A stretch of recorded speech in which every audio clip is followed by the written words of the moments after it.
Hey everybody, Yensum here. Listen, we've all been there. You have a baby, and suddenly everyone from your Aunt Carol to the cashier at the grocery store becomes a baby expert. And you know what? A lot of the stuff they tell you is just plain wrong. It's like they all got together and decided to make up the most ridiculous baby advice ever, just to mess with new parents.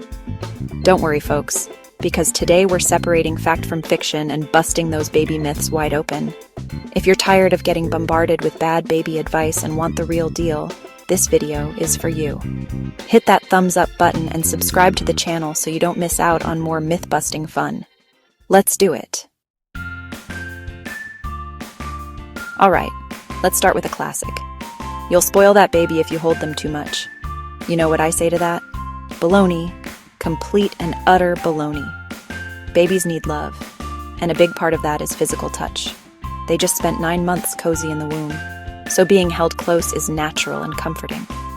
Holding your baby isn't spoiling them, it's building a bond, establishing trust, and letting them know they're safe and loved. So go ahead, snuggle that little nugget as much as you want. Trust me, you won't regret showering your baby with affection. They grow up so fast, and those early cuddles are precious. Plus, have you ever tried to resist those big, innocent baby eyes? It's impossible. Let's talk about another myth that just won't quit. Giving your baby solids will help them sleep through the night. Folks, if only it were that easy. The truth is, there's no scientific evidence to support the idea that solid food magically makes babies sleep longer.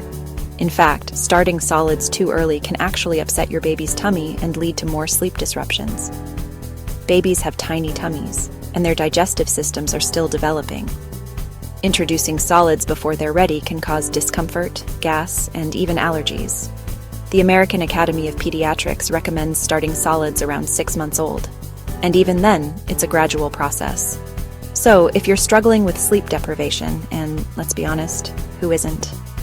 Don't rush into solids thinking it's a quick fix. Talk to your pediatrician about what's best for your little one. Teething.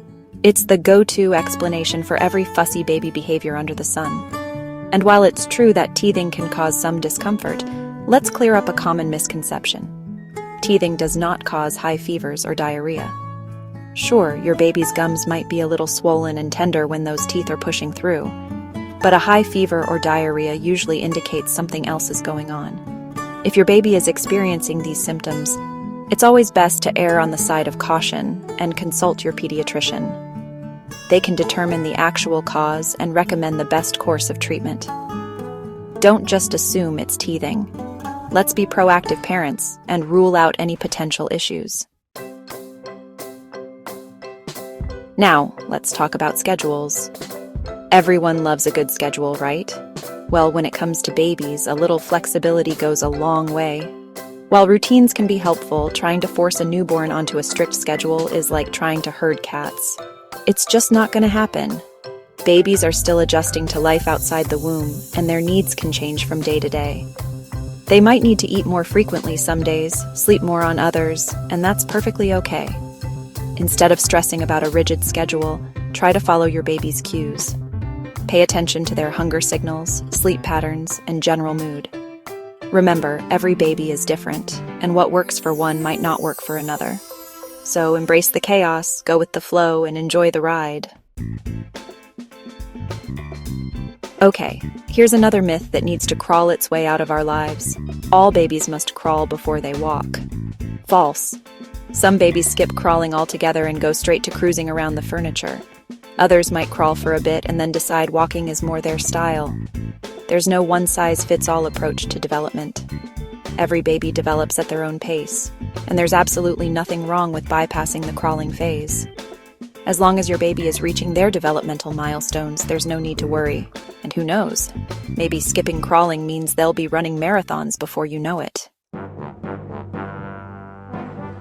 And finally, let's address the big one, the pressure to compare. We live in a world where it's easy to get caught up in comparing our babies to others, but trust me, it's a recipe for unnecessary stress. Every baby is unique and develops at their own pace. Just because your friend's baby is rolling over at 3 months and yours isn't, doesn't mean anything is wrong. Your baby is on their own journey, and that's perfectly okay. Celebrate their individual milestones and try not to get caught up in the comparison game. Remember, parenting is not a competition. It's about nurturing, loving, and supporting your child as they grow and learn. So there you have it. 6 common baby myths officially busted. Hopefully, this video has armed you with the knowledge and confidence to navigate the wonderful and often confusing world of parenting. What about you? Have you encountered any hilarious or head-scratching baby myths? Share your experiences in the comments below. And don't forget to give this video a thumbs up and subscribe to the channel for more myth-busting, fun, and parenting tips. Until next time, happy parenting.